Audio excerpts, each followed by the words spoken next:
شعر ہے اس غزل کا، کتنا ہے بدنصیب ظفر دفن کے لیے 2 گز زمیں بھی نہ ملی کوئے یار میں۔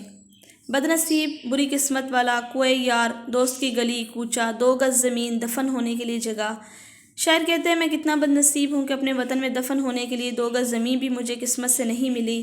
اور یہ غزل کا بچے آخری شعر ہے جو کہ مقطع کہلاتا ہے۔ مقطع وہ شعر ہوتا ہے جس میں شاعر اپنا تخلص استعمال کرتا ہے۔ اس شعر میں شاعر اپنی مایوسی کا اظہار کرتے ہوئے کہتا ہے کہ اس کی برصغیر پر حکومت تھی، انگریزوں نے اسی کی حکومت کو چھین کر اس کے برما کے شہر رنگون میں قید خانے میں ڈال دیا۔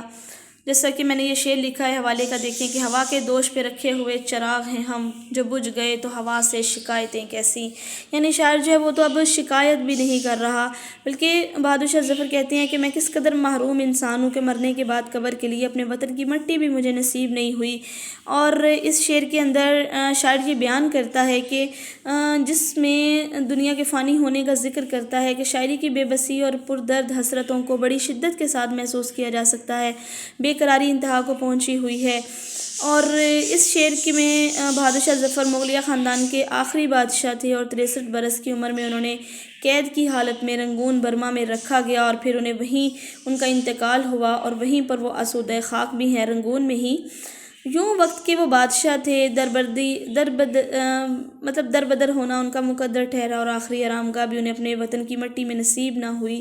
تو یہاں پر شاعر اپنی تمام محرومیوں کا ذکر کرتے ہوئے کہتے ہیں کہ جس سرزمین پر ان کے آباء و اجداد نے کئی 100 سال حکومت کی ہے، وہاں پر انہیں مرنا بھی نصیب نہیں ہوا، اس زمین پر انہیں دفن ہونا بھی نصیب نہیں ہوا، بلکہ مجھے وطن سے دور دیار غیر میں دفن کیا گیا ہے۔ تو شاعر اپنی بدنصیبی کو کوس رہا ہے کہ کتنی بڑی بدنصیبی ہے کہ مجھے دفن ہونے کے لیے 2 گز زمین بھی نہیں ملی ہے۔